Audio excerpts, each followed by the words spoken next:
A prije završnog obraćanja krenut ćemo na 6, 7, 8 kratkih pitanja. Nema odgovora, nema replike, kratko u rečenicu ili da ili ne, ili ne želim odgovoriti, tu vam ja ne mogu ništa sugerirati. Idemo po redu. Gospodine Lackoviću, planirate li ići na koncert Thompsona, imate li kartu?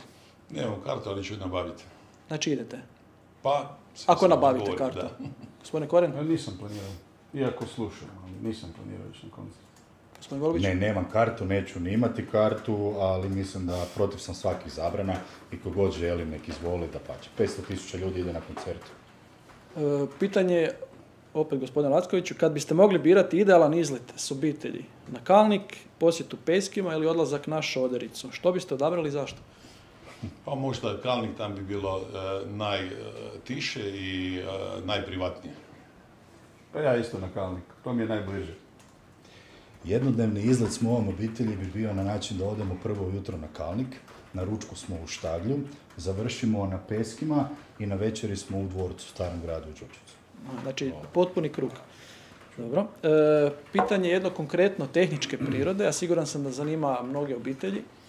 Biste li srezali broj zaposlenih u županijskoj upravi? Mislite da ih ima puno u ustanovama ili mislite da ih nema previše?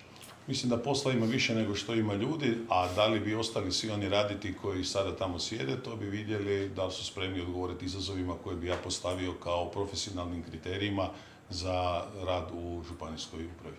Gospodine Koren? Pa gledajte, ja živim taj život i otprilike imam predodžbu o tome što se s ovim brojem ljudi može napraviti. Uvijek se može više i bolje, to nije sporno, ali to je možda jedna tema o kojoj ćemo razgovarati nakon što izbori završe i kada dobijem novi mandat. Gospodine Golubić? Pa smatram da u županijskoj upravi, u županijskim ustanovama rade krasni ljudi koji rade ono što im šefovi nalože da rade. Međutim, mislim da se godinama već nitko nije bavio sa procesima koji se rade u tim ustanovama i to je nešto što treba modernizirati i uskladiti da bi sve skupa bilo efikasnije u korist građana Koprivničko-križevačke županije. Vaš prvi politički potez prvog dana dobijete li izbore? Sastavljanje većine. Gospodine Koren? Morat ćemo sastaviti većinu, ali prvi potez će biti isti onaj kao i dan prije. Prvi potez će biti izmjena pravilnika o stipendiranju studenata. Jeste li ikad popili privatno, 1 na 1 kavu s nekim od kandidata, sok ili pivo? Ako niste, zašto niste i biste li? I o čemu biste pričali? Ja? Međusobno. Jasno. Jesmo. Pa mislim, šta 1 na 1? Da, baš privatno, jeste. Da. Jeste. Pa mislim, jeste. Dobro. Koja je najveća snaga, koja je slabost gospodina Korena, gospodina Golubića? Pozitivno,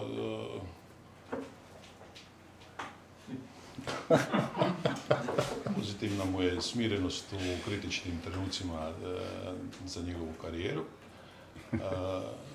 Gospodin Golubić je pozitivno poštenje koliko znam, a negativna strana gospodinu Korenu bi bilo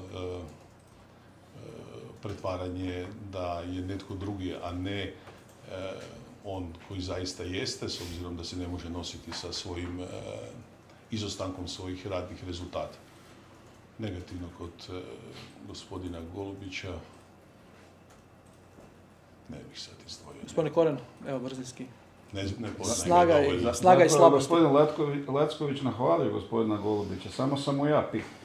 Pa evo, ja cijenim zapravo kod gospodina Lackovića tu njegovu elokvenciju i nastup, taj gard koji ima kao odvjetnik, on se zapravo uvijek u svakoj takvoj situaciji ponaša kao odvjetnik u sudnici, što je zapravo velika njegova prednost i mislim to je meni onako, kako kažu, cool.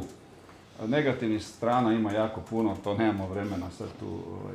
Gospodin Golubić. Gospodin Golubić je ovako jedan simpatičan mladi čovjek koji ima još uvijek, koji ima vremena puno pred sobom. Gospodin Golubić.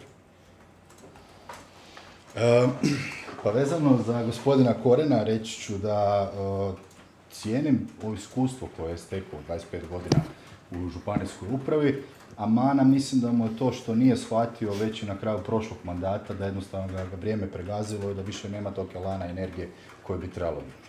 Što se tiče gospodina Lackovića, stvarno cijenim politički sve ono što je radio od kak je postao gradonačelnik Đurđevca, politički mudre poteze je vukao i za većinu u gradskom vijeću tamo 2013. i 2014.